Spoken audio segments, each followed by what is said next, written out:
ba xong group nâng chấm riệp xua xong pha cùng bây giờ mặt ngọc nia và với chụp nia nở video thay mấy để mấy riêng bảo dân thay này bà chỉ nông pơ bảo ôn ngọc nia tiệt hai bà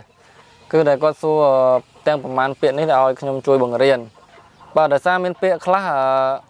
nhom thọ bằng riêng rồi hai nhom ban đã linh ở trong top tơ của mình bảo quát bà để quát cho bà bà chúng có Oppo school bà Oppo school là coi comment xua chui bằng riêng piện tem ประมาณ năng hay là trong đọ piện thay mấy tem ประมาณ này là 3 bằng riêng hai piện class tiết nhưng mà ban giấc mốc cứ được xa piện để nhom thọ bằng riêng hai trong nhom ban đã lên rồi từ quạt hái và sẵn không ta con đang khơi nhà ca top comment môi ní hái cho tầm mơ video môi nắng để mấy riêng cho mình piện chỉ trán piện pon sẽ điên năng hay piện ประมาณ này để nhom bằng riêng ở toàn ban offនៅក្នុង video មុនឥឡូវខ្ញុំបន្ថែមប៉ុណ្ណេះទៀតដើម្បីឲ្យគាត់រៀនហើយនឹងដើម្បីឲ្យអ្នកទាំងអស់គ្នាបានរៀនផងដែរតើឥឡូវយើងនឹងចាប់ផ្ដើមអាននៅមេរៀនថ្មីរបស់យើងថ្ងៃនេះតោះបាទពាក្យថាចាក់ប្រេងហ្នឹងមិនសំដៅទៅលើចាក់ម្សុទ្ធឬចាក់សាំងអីទេបាទបានទាំងអស់បាទជាយោមួយទៀតបាទបដូរប្រេងម៉ាស៊ីនឬក៏ប្រេងបាតហ្នឹងបាទដែលគាត់ខមមិនសួរថាប្រេងបាតអញ្ចឹងគឺប្រេងម៉ាស៊ីនហ្នឹងចុះហន់ជីយោបដូរប្រេងម៉ាស៊ីនហន់ជីយោបដូរប្រេងម៉ាស៊ីនបាទពាក្យហន់នេះមានន័យថាបដូរហន់បដូរជីយោប្រេងម៉ាស៊ីនប្រេងបាតចឹងហ្នឹងបាទនេះហន់ដូចគ្នាខ្ញុំមកដាក់ពេញអេងទេដោយសារពាក្យលើយើងមានហើយហន់បាទហន់ណៃលួនបាទណៃលួនហ្នឹងមានន័យថាពវៀនកង់ពវៀនតោពវៀនឡានណៃលួនពវៀនហន់ណៃលួនបដូរពវៀនមិនពវៀនមនុស្សណាពវៀនមនុស្សខុសគ្នាបាទអត់ប្រើពាក្យណៃលួនហ្នឹងទេអានេះពវៀនកង់បាទឥឡូវទៀតបាទហន់សាឈើភៀនបដូរស្បែកហ្វ្រាំង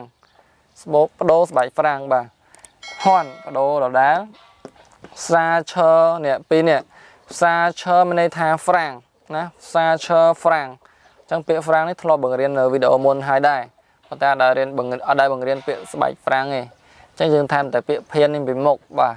សាឈើបកថាហ្វ្រាំងបូកភៀននេះបាទសាឈើភៀនន័យថាស្បែកហ្វ្រាំងហន់សាឈើភៀនបដូរស្បែកហ្វ្រាំងអញ្ចឹងមកតទៅទៀតលីហឺឈីអំព្រិយាពេលនេះក៏ដូចជាធ្លាប់បង្រៀនដែរណា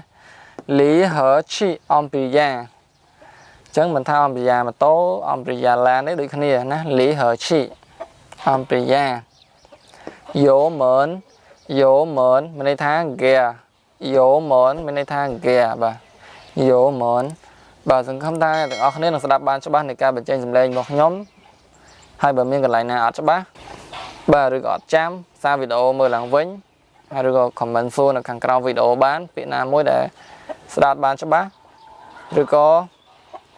កន្លែងណាមួយអត់យល់ពាក់ព័ន្ធជាមួយមេរៀនហើយនឹងក្រៅមេរៀនក៏ដោយឲ្យតែជាចម្ងល់របស់បងប្អូនទាំងអស់គ្នាបាទយើងមានពាក្យល្អពាក្យសាមញ្ញដើម្បីបង្រៀនដល់អ្នកទាំងអស់គ្នាជាច្រើនទៀតហើយបើអ្នកទាំងអស់គ្នាមានសំណួរអីជាពាក្យឬក៏ជាសន្ទនាខ្លីៗគឺអាច comment សួរខាងក្រោមបានខ្ញុំមានពេលខ្ញុំនឹងឆ្លៀតពេលធ្វើការបង្រៀនជូនបាទបើសិនជាខ្ញុំមានការរវល់អាចយូរបន្តិចបាទអាចទៅដល់មួយសប្តាហ៍ឬក៏10ថ្ងៃក៏មានដែរណា